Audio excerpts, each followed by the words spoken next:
Good day, my dear students. For today's video, we're going to proceed with our next topic, which is arithmetic series and geometric series.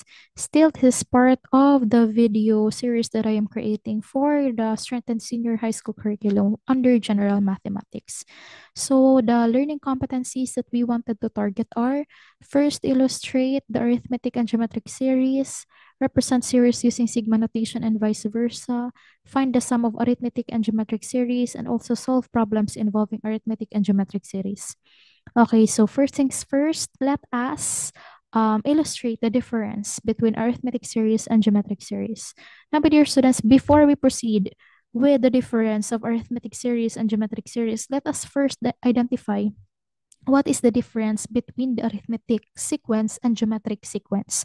Or better yet, what is the difference between the sequence and the series? Kasi alam na natin kung anong pinagkaiba ni arithmetic sequence kay geometric sequence. It is just that the arithmetic sequence po, meron tayong laging ina-add as stated in this matrix. So kapag arithmetic po, lagi tayong may ina-add or sinusubtract.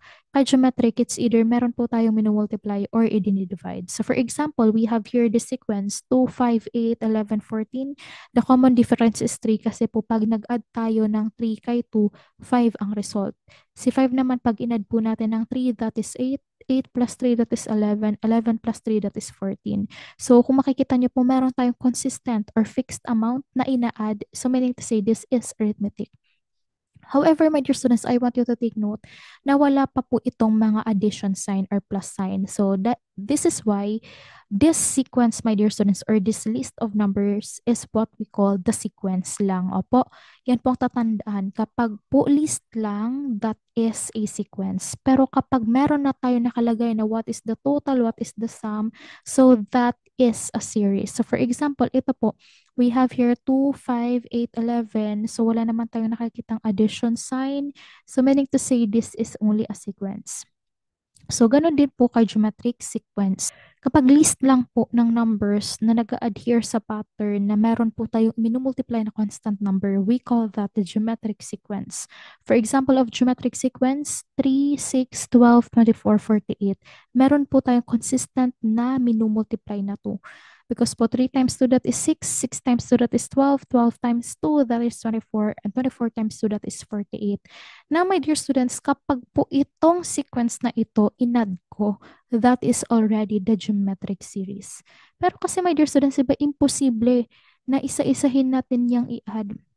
Lalo na kung yung numbers natin is napakalalaki na or napakahaba na ng list of numbers. So, para po mas mapadali yung buhay natin, we will use formula. So, under arithmetic series, we have two. It's either the last term is given or the last term is not given. Kapag given po si last term, we use this formula. That is, the arithmetic series is equal to n over 2, wherein n is the number of terms divided by 2 multiplied by the first term plus the last term. Okay? Given po si last term. Pero paano naman kapag hindi given si last term? So we will use this formula. The arithmetic series is equal to n over 2 multiplied by the quantity of 2 times the first term plus the quantity n minus 1 multiplied by the d. So, ito po my dear students, ginagamit natin ito. Kung makikita nyo, wala po si last term. Di ba po kasi si last term is a sub n. Ang available lang po is a sub 1. Pero alam natin si n, number of terms. So, under naman po kay geometric, meron po tayong finite and infinite. So, we have here for the finite, ibig sabihin natin, alam natin na may stop yung sequence or kaya meron siyang last term. Kapag finite po tayo, we will use this formula. The geometric series is equal to the first term multiplied by 1 minus the common ratio raised to the number of terms all over 1 minus the common ratio. So kapag po hindi naman natin alam kung ano yung katapusan ni series, so ang gagamitin po natin is this formula. That is, the geometric series is equal to the first term all over 1 minus the common ratio. Now we come down to the other difference of arithmetic series and geometric series. So pag sinabi po nating arithmetic series, ang growth type niya po is linear. Okay, on the second quarter, we're going to proceed also with the idea of function.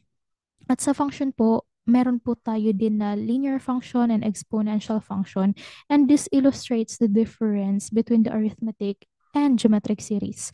Kasi po, my dear students, if we will illustrate the growth type of arithmetic series, which is linear, so for example, let's take in for consideration nga the population growth over time. So, for example, we have here this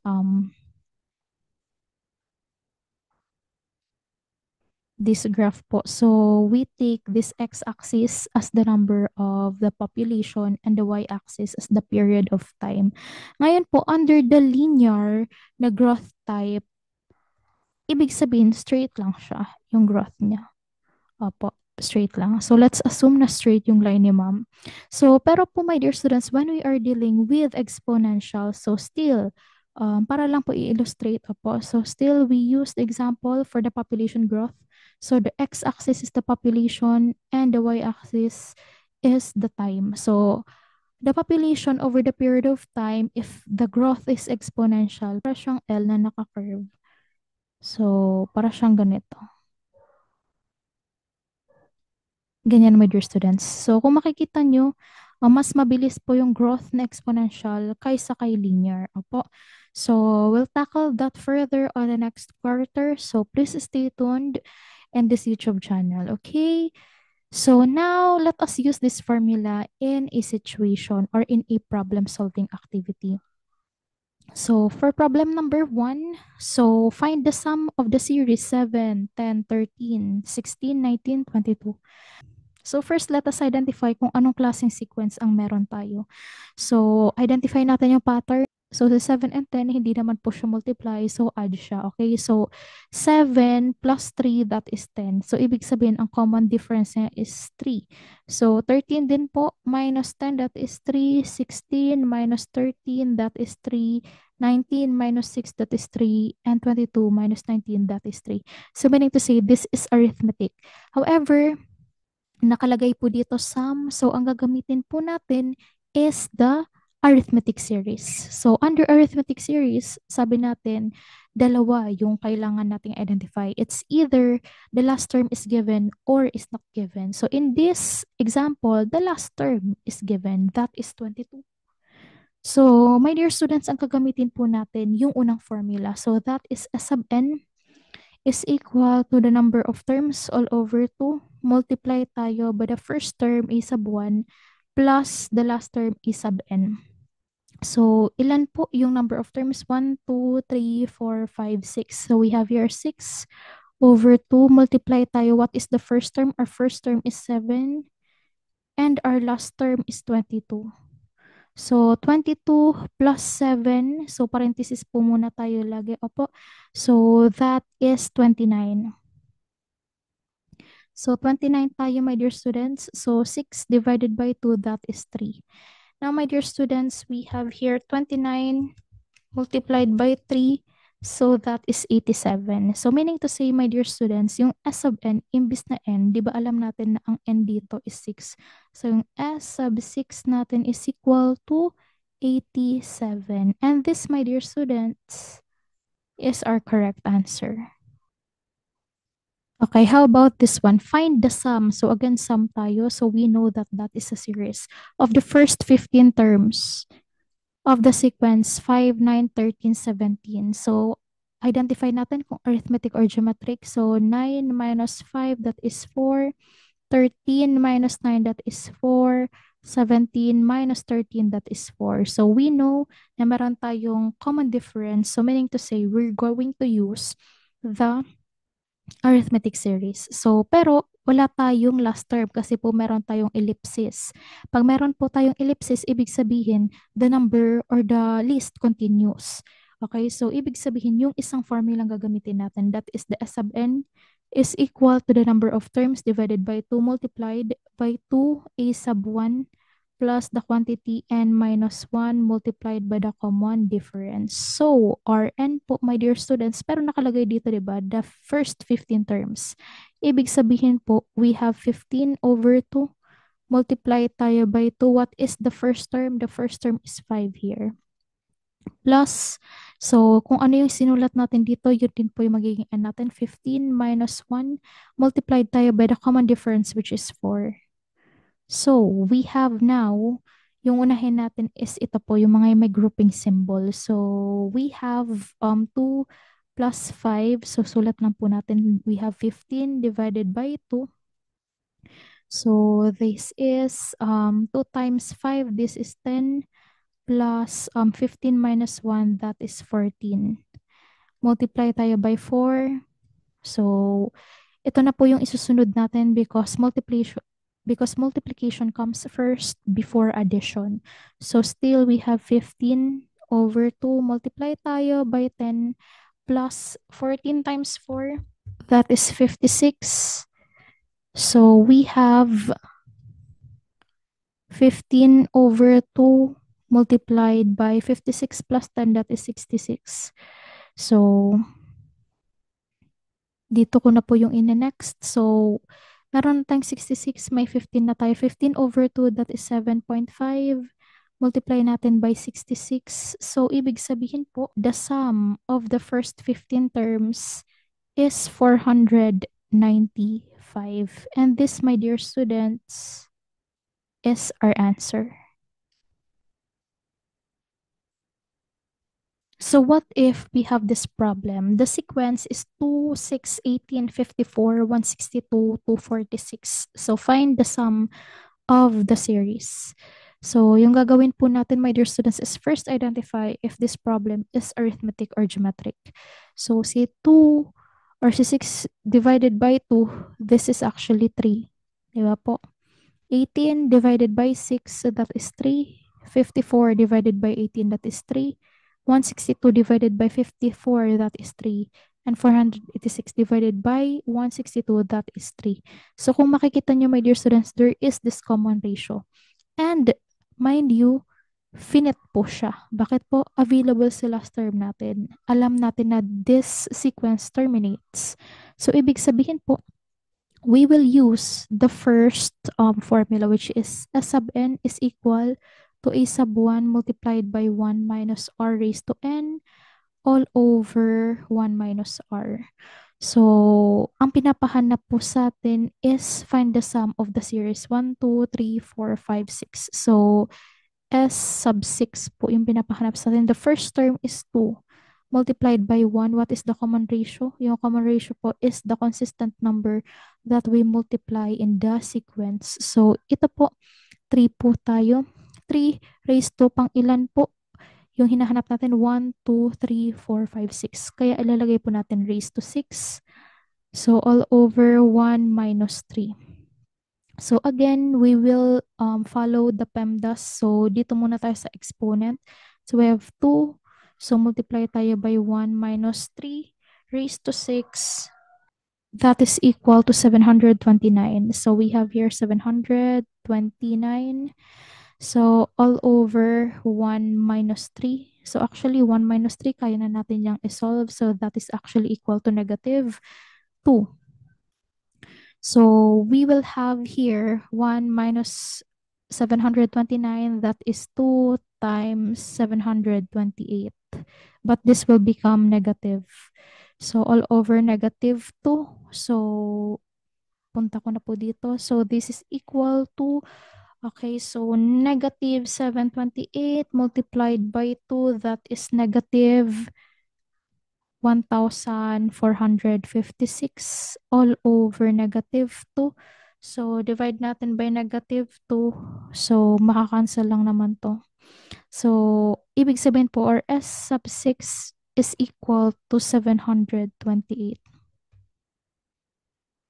And this, my dear students, is the correct answer. How about this one? Find the sum of the infinite series 5, 10 over 3, plus 20 over 9, plus so on and so forth. So kung makikita niyo po, my dear students, meron tayong ellipsis at naka-identify din po dito na this is infinite series. Okay, so first, let us identify what is the common ratio here. So 10 over 3 divided by 5, that is actually 2/3. Bakit po 2/3. So, sabi natin, di ba, 10/3, divide tayo by 5.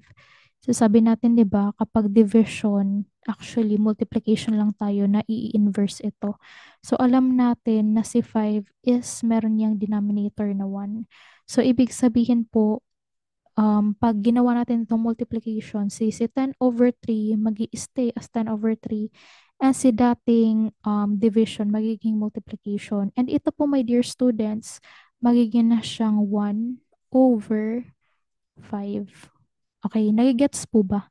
So, from division, naging multiplication, and si 5/1, naging na siyang 1/5. Kasi po, i-change na natin siya.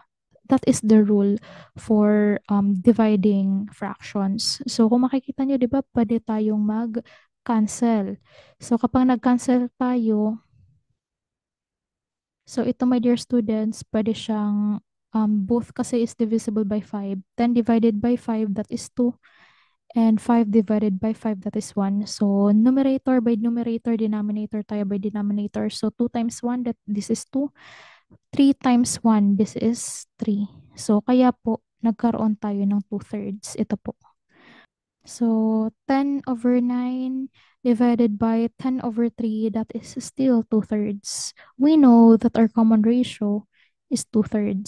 However, we don't know the last term. So, that's why our formula is S sub n is equal to the first term all over 1 minus r. Ginagamit po ito, my dear students, kapag may nakalagay sa atin na infinite series or kaya si series, nakikita nyo po na may ellipsis. Apo, so here, hindi natin alam kung pang ilan, kaya i-stay lang natin na S sub n is equal to what is the first term? The first term is 5 all over 1 minus 2/3. So, dito po, class, using our manual computation, without using your calculator, alam natin na si 1 po, may denominator yan na 1, di ba? So, dito muna tayo mag-focus dito sa part na ito.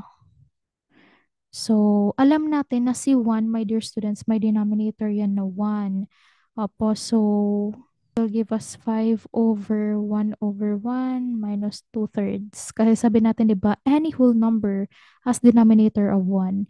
Okay, so hindi pa natin siya mama-minus. Bakit po? Kasi po, both are dissimilar fraction.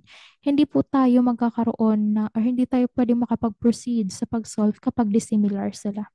So, ang gagawin po natin is find the LCD. What is the LCD of 1 and 3? So, that is 3. 3 divided by 1, that is 3, times 1, that is 3. So, 3 divided by 3, that is 1, times 2, that is 2. So, we have here minus 2. So, nakasimilar na sila. So, pwede ko na siyang isolve. So, we will have here 5 over 3 minus 1. 3 minus 2, that is 1/3. So, ito po, my dear students, pwede natin siyang mai-write as 5 divided by 1/3. So, 5 tayo divided by 1/3, para siyang 5/1, multiply tayo. Kasi from division, magiging multiplication by 3/1. So, this will be 5 times 3, this is 15. 1 divided, or 1 multiplied by 1, that is 1. So, which is actually equal to 15. So, ibig sabihin, si S sub n natin, hindi natin alam kung pang ilan, is actually 15. And this, my dear students, is our correct answer.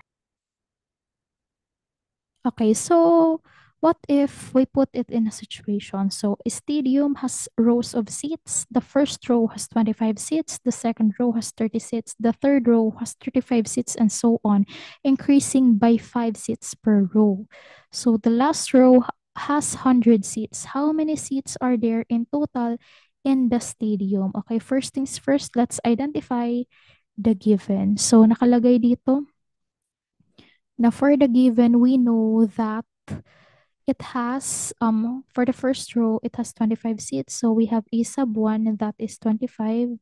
Also have A sub 2, which is equal to 30. So second row daw po, we have 30 seats. Second row, 30 seats. Third row, we have 35 seats. So we have A sub 3, this is 35. and increasing by 5 seats per row. Ibig sabihin, increasing. So, ibig sabihin, nag-add tayo. We have the common difference of 5. And the last row is 100 seats. So, we have A sub n, that is 100.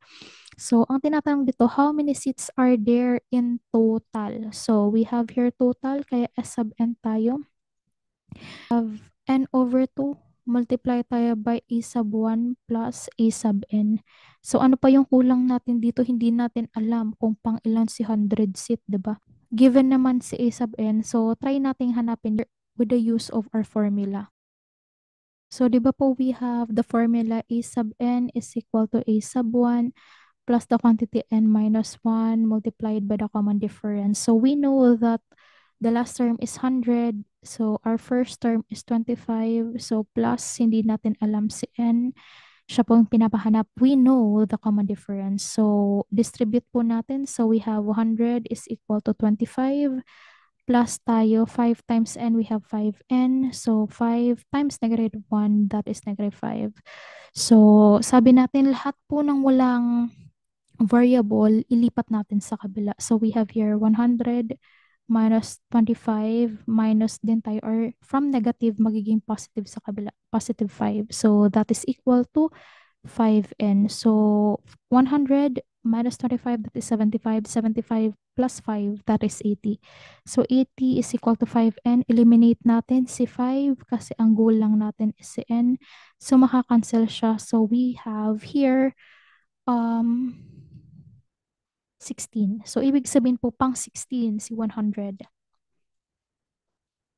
Meron na tayong n dito na pwede nating isubstitute dito. Okay, so we have here S sub 16 is equal to, so we have 16 over 2, multiply tayo by the first term of 25 plus 100 for the last term. So that is equal to 16 over 2 is equal to 125.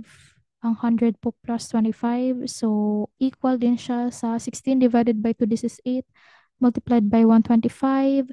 So, ibig sabihin po, our arithmetic series is equal to 1,000.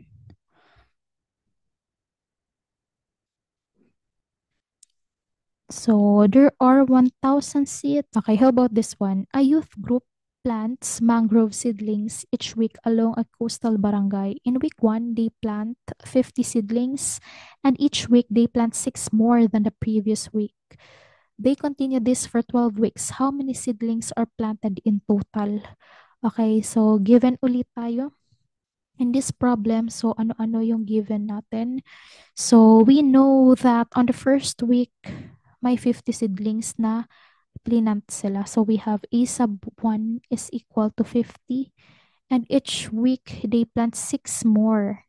So, we have here the common difference of 6. Kasi po 6 po yung ina-add. They continue this for 12 weeks. Ibig sabihin, n is equal to 12. Kasi hanggang 12 weeks nila. Remember po na yung seedlings, yun po yung terms natin. So, how many seedlings are planted again in total? So, we are after with the total. So, ibig sabihin po, we are after with S sub 12. Yun po yung pinapahanap sa atin. So, we have here S sub n is equal to n over 2. Multiply tayo kasi hindi po natin alam kung what is the last term. Kaya ang gagamitin natin yung hindi po available sa last term. That is 2a sub 1 plus the quantity n minus 1 multiplied by the common difference. So, that is equal to S sub 12. So, si n natin, that is 12. So, 12 over 2 tayo. Multiplied by 2. What is our first term? Our first term is 50. So, plus tayo. N, that is 12 minus 1. So, the common difference is 6. So, we have here. So, 12 over 2 muna tayo. Wag muna nating isolve siya. Mamaya na lang. So, 2 times 50, that is 100. Plus 12 minus 1, that is actually 11. Multiplied tayo by 6. So, that is 12 over 2 multiplied by 100. Plus 11 times 6, this is 66. So, meaning to say po, we have 166 multiplied tayo by 12 over 2. 12 over 2, this is 6. So meaning to say, our S sub 12, if we will multiply 166 by 6, so 166 by 6, that is equal to 996. So ibig sabihin, there are 996 seedlings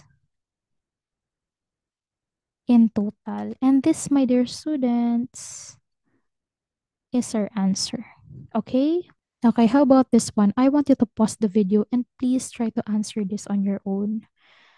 Okay, so sana po na-try na. A pond initially has 3 lily pads. So, each week, the number of lily pads doubles. After 8 weeks, how many lily pads have grown in total? Sum over all 8 weeks. So, yun po yung ibig sabihin ni total. Yung sum daw po ng lahat after 8 weeks. So, we have for the given.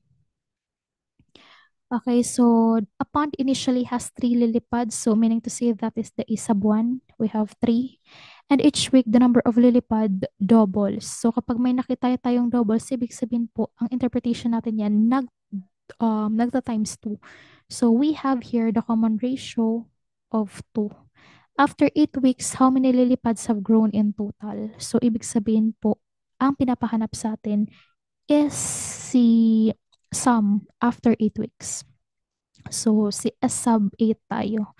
So, since meron tayong common ratio, we know that this is geometric series. And for geometric series, po na actually ito, my dear students, this problem terminates. Ibig sabihin po, this is finite. Kasi po, di ba, ang growth naman is nabibilang naman siya. So, ibig sabihin, and we know na yung pinapahanap sa atin is pang 8-week lang naman. Ibig sabihin po, may stop naman yung computation natin. So, we know that this is a finite geometric series siya. So, we have S sub n.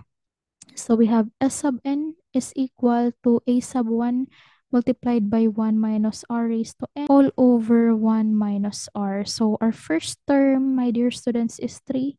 So, 1 minus the common ratio is 2 raised to pang ilan pong week yung hinahanap? We have 8 here. Kasi po, di ba, ang S sub n, yung kung ano po yung ginamit nating subscript, yun po si n. Kaya 8 yung ginamit natin dito. All over 1 minus 2 tayo. So, we have here 3. So, 1 minus 2 raised to 8. 2 raised to 8 is 256. So, all over tayo, 1 minus 2, that is negative 1. So, this is equal to 3. Multiplied tayo by 1 minus 256, that is negative 255. So, all over negative 1. So, multiply lang tayo. So, this is equal to negative 255. Multiply tayo by 3. That is negative 765 all over negative 1. So, ibig sabihin po, ang S sub 8 natin is equal to 765 lily pads in total. So, ibig sabihin po, after 8 weeks, there are 765 lily pads in total. Okay, so problem number 8, I want you to pause this video and please try to answer this on your own. So, sana po na-try na. During a coastal cleanup, a team collects 40 kilograms of trash on the first pass. On each additional pass along the same stretch, they gather 60% of what they have collected on the previous pass, as only smaller pieces remain. If they kept making passes indefinitely, how much trash would they collect in total? So, first things first, let's identify the given. So, for the given, the team collects 40 kilograms of trash on the first pass. So, that is the A sub 1. We have here 40 kilograms. And on each additional pass along same stretch, they gather 60%. So, 60%, my dear students, that is a common ratio. 60% of what they have collected on the previous. Ibig sabihin po, 60% lang ng previous. So, dito po nakalagay indefinitely tayo, meaning to say po, hindi natin alam yung last term. And when the series is indefinite, ibig sabihin this is po infinite.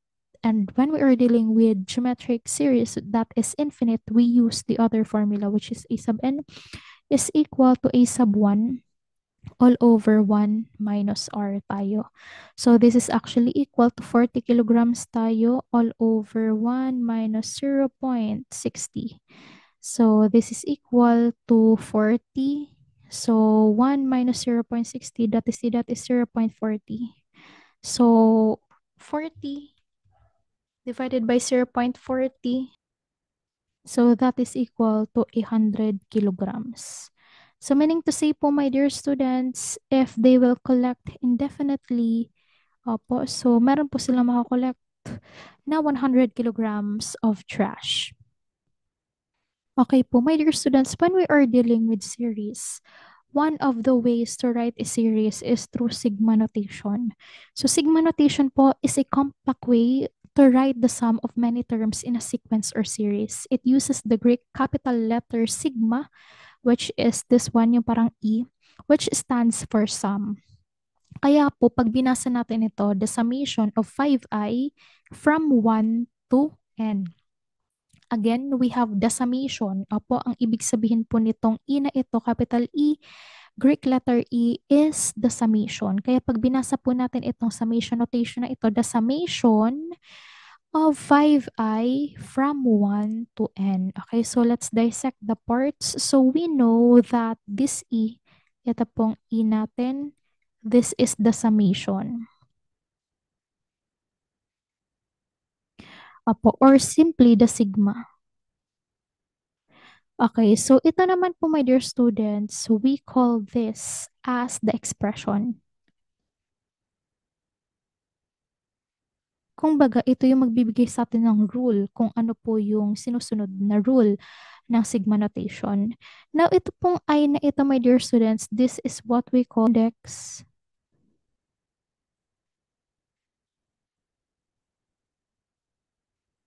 of summation. At kapag index of summation, my dear students, that is the start. Opo, start siya nitong sigma notation. And ito, my dear students, this is the last term, or this is the upper bound. Kapag sinabi pong upper bound, ito na yung pinakamataas sa series ng sigma notation po. Opo, so pwede nating sabihin na this is the last in the series. Okay, so let us apply para mas magets po. Write the series in sigma notations. For example, we have here 3, 6, 9, 12. Okay, so first identify natin kung anong klaseng series ito. Is this an arithmetic or geometric? So 6 and 3. So may ina-add tayong consistent na 3. 9 minus 6, that is 3. And 12 minus 9, that is 3.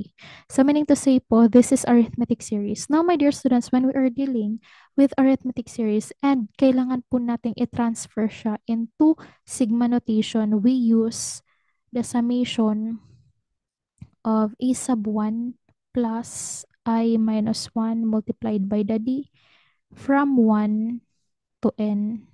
Okay, so kung makikita niyo po, my dear students, ano lang po yung pinagkaiba niya doon sa formula ng nth term. Si n po, naging I. Pero, di ba na sabi natin si n po, my dear students, that is the last term. Or mean, that is the n. Opo, so the number of terms. So, ibig sabihin po, yun pong number of terms, ililipat lang naman po dito sa unahan. Pero kung titignan niyo po, same lang naman po yung, ano niya, yung parang algorithm and mechanism. So, in this series, our first term is 3, di ba po? So, plus tayo, ay wala naman po tayong result dyan. So, 1 multiplied by the common difference na solve natin, that is 3. So, from 1 tayo to n. Ilan po to? 1, 2, 3, 4. Kaya ilalagay po natin dito 4. Okay, so ito po class, pwede pa itong ma-simplify. Apo, so distribute natin isa-isa. So again, we have the summation of 3. So si 3, my dear students, ano po yung nakikita niyong ginagawa ni ma'am? Lahat po ng hindi pa ni ma'am sinosolve, kinakopy lang po niya sa baba. Kaya si summation, copy lang natin yan. Summation of 3 plus, kasi po ito lang naman yung i-distribute natin eh. 3 times I, so that is 3I. 3 times negative 1, that is negative 3. So, from 1 to 4. Okay, so ano na po yung next nating pwedeng gawin? That is to combine like terms. Ang magka-like po dyan is 3 and si negative 3 kasi parehas po silang walang I. Opo, so kapag 3 minus 3 tayo, so actually makakancel yan, di ba? Kasi mag-zero lang naman siya. So meaning to say po, ang sigma notation natin for this series is 3i from 1 to 4. So this is, my dear students, the sigma notation. If we are asked of what is the sigma notation, this is the sigma notation already. Ngayon, my dear students, paano naman sa expanded form? Sabi dito, from 3, the summation of 3i from 1 to 4. So, ibig sabihin po, 4 times natin isusulat si 3i. So, we have 3i plus 3i plus 3i plus 3i. Ngayon po, si i daw po from 1. Ibig sabihin po, papalitan natin si i ito from 1 to 4 hanggang dito sa 4. Kaya, ibig sabihin, 3, palitan natin si i from 1 hanggang 4 daw.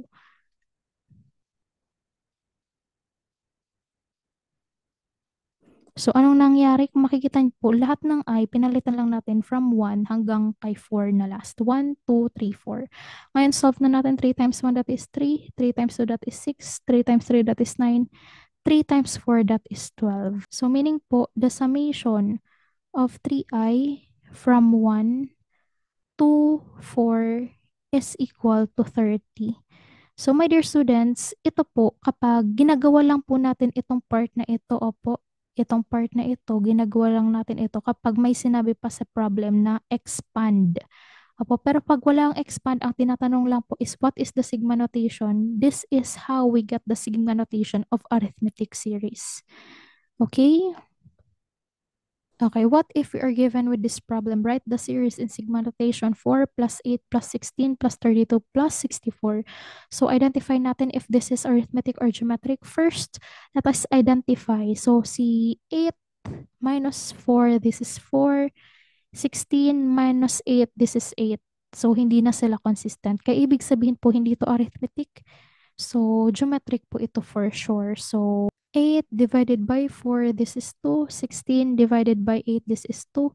And 32 divided by 16, this is 2. And 64 divided by 32, this is 2. So, we know that we have a common ratio, which is 2. Okay, so my dear students, alam natin na pag common ratio, this is geometric series. And when we transform the geometric series in sigma notation, we use the nth term also. At katulad po nung ginawa natin kanina na ang pinalitan lang po natin si n, ginawa nating i, ganun din po dito. Okay, so we have the sigma notation of e sub 1 multiplied by r raised to I minus 1 from I is equal to 1 to n. So, kung makikita niyo po, my dear students, ito si dati po 'di ba sa nth term, if we're going to take a look on the previous videos, ito pong part na ito, this is the formula for the nth term of the geometric series. I mean sequence. So, ito po dati 'di ba n to, pero this time when we're going to use it or transform the series into sigma notation, so instead of n siya, ginawa nating I. Kasi 'di ba ito na yung mag-aano na ang last term talaga is laging si n lang naman. So kung iintindihin nyo, same lang naman po siya actually. So let us substitute. So we have the summation of what is the first term. Our first term is 4 multiplied tayo by the common ratio of 2. Yun po yung na-compute natin. I wala tayo dyan na pamalit, minus 1. So from 1 to pang ilan to? 1, 2, 3, 4, 5. So, 5. So, actually, my dear students, ito na yung tamang answer.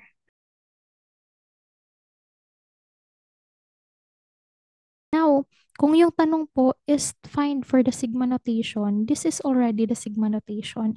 But, what if you are asked for the expansion? So, sa expansion, my dear students, ang goal natin is maibalik siya dito. Opo, so expand natin. So sabi natin, 'di ba, from 1 to 5. So isusulat natin ng 5 beses itong part na ito. So we have 4 times 2 I minus 1. So plus tayo si 4 times 2 I minus 1 plus again say 4 times 2i minus 1, and also plus 4 tayo times 2i minus 1 plus again 4 times 2i minus 1. So, si I, papalitan lang po natin ng from 1 to 5. So, this is equal to, so 4 times 2, 1 minus 1. So, plus tayo 4 times 2, 2 minus 1, plus 4 times 2 raised to 3 minus 1, plus 4 times 2, 4 minus 1, and also times 4 times 2, 5 minus 1. So, my dear students, ano po yung nakikita nyo? So, from 1 to 5 pa rin naman. So, from 1, 1 siya, hanggang kay 5. So, 1, 2, 3, 4, 5. So, we have here, so 4 times 2. Okay, so 1 minus 1 tayo, that is 0, di ba? Any number raised to 0, that is actually equal to 1. Kaya pwede siya maging 2 raised to 0. Ito naman po, my dear students, magiging siyang 4 times 2 minus 1, that is 2 raised to 1. So this is equal to 4 times 2, 3 minus 1, this is 2, plus 4 times 4 minus 1, this is 3, plus 4 times 5 minus 1, 5 minus 1, this is 4, 2 raised to 4. So equal tayo to 4 times 2 raised to 0, any number raised to 0, that is 1. So plus tayo, 2 raised to 1, that is 2 times 4. Kaya ibig sabihin tayo, 4 times 2 lang siya. Plus 2 raised to 2, that is 4. Kaya 4 times 4 tayo. Plus 4, multiply tayo, 2 raised to 3, this is 8. Plus 4 tayo, 2 raised to 4, this is 16. So, solve na tayo. So, 4 times 1, this is 4. Plus 4 times 2, this is 8. Plus 4 times 4, this is 16. Plus 8 times 4, this is 32. 16 times 4, this is 64. Ano po, my dear students, napapansin? Itong part na ito, actually ito, di ba? Itong part na ito lang siya. Okay, so let us now add.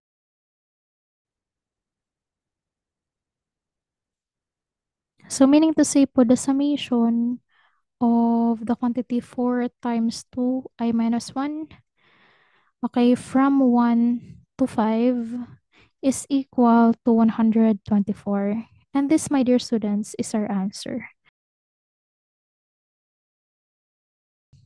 However, my dear students, if we are asked about the expanded notation, this is the expanded notation. This is how we expand the sigma notation. Pero kapag ang tinatanong lang po is what is the sigma notation, ito lang po yung kakailanganin natin, itong part na ito.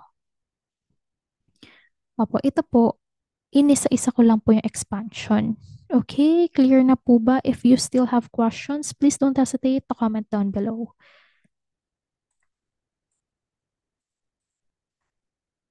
Okay, so what if we have here, expansion na lang siya purely.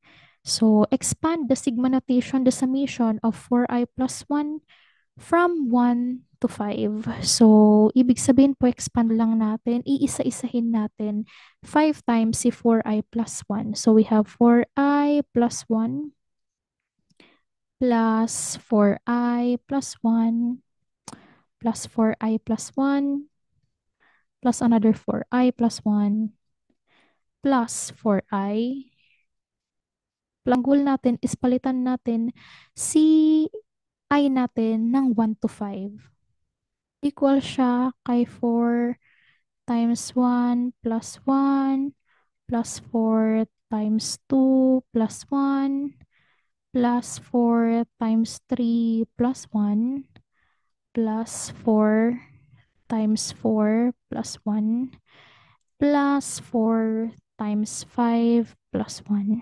So, kung makikita nyo, lahat po ng I, pinalitan ko ng 1, 2, 3, 4, 5. Pero nandun pa rin naman si 4 nakatabi. Nandun din naman po si plus 1 nakatabi. Huwag pong kalilimutan, okay? So now, let us solve. So 4 times 1. So that is 4 plus 1. This is 5. So plus tayo. So 4 times 2, that is 8. Plus 1, that is 9. Plus 4 times 3, that is 12. Plus 1, that is 13. Plus 4 times 4, that is 16. Plus 1, that is 17. 4 times 5, that is 20. Plus 1, that is 21. Okay, so now let us add the summation of 4i plus 1 from 1 to 5 is equal to 5 plus 9 plus 13 plus 17 plus 21. And this, my dear students, is our correct answer na if our problem lang naman is expand. Pero kapag halimbawa get the sum of the sigma notation as well, so i-add pa natin yan. So 5 plus 9 plus 13 plus 17 plus 21, that is equal to 65, which is equal also to 65. Opo, so clear na po ba? This is the expanded form. This is the sigma notation. So, ano po yung kinalaman ni sigma notation? Kasi ito, di ba, my dear students, masyado siyang mahaba. Pero if we want to illustrate or if we want to illustrate the series in a compact manner, we can use this sigma notation. Opo.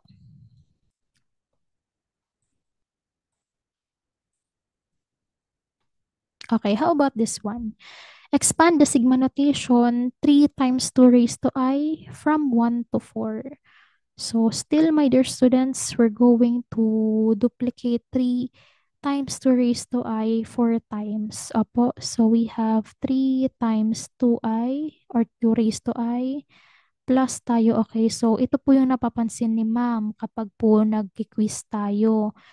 Napapansin po ni ma'am na yung iba po wala pong add. Opo. So sabi po natin 'di ba ang sigma notation is summation. Kaya po wag po please kakalimutan si add. So 3 times 2 raised to I plus another 3 times 2 raised to I and also 3 times 2 raised to I. Now my dear students, ang goal natin is si I palitan natin from 1 to 4. So we have 3 times 2 raised to 1 plus 3 times 2 raised to 2 plus 3 times 2 raised to 3 plus 3 times 2 raised to 4. Okay, so solve na natin. So we have 3 times 2 raised to 1, this is 2. So 3 times 2 raised to 2, this is 4. Plus 3 times 2 raised to 3, this is 8. Plus 3 times 2 raised to 4, this is 16. Okay, 3 times 2, this is 6. Plus 3 times 4, this is 12. Plus 3 times 8, this is 24. Plus 16 times 3, this is 48. Now, my dear students, ito po, my dear students, this is already the expanded notation of the sigma notation or the summation of 3 times 2 raised to I from 1 to 4. Okay, this is the sigma notation. This is the expanded notation. Pero paano kapag pinakuha pa sa atin yung sum? So, pwede din naman po we have 6 plus 12 plus 24 plus 48, that is equal to 90. Okay?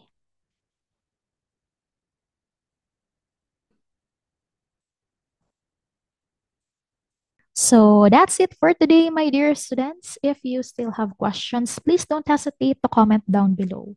If you find this video helpful, please like and subscribe to my YouTube channel. So I'll see you in my next video. Goodbye po!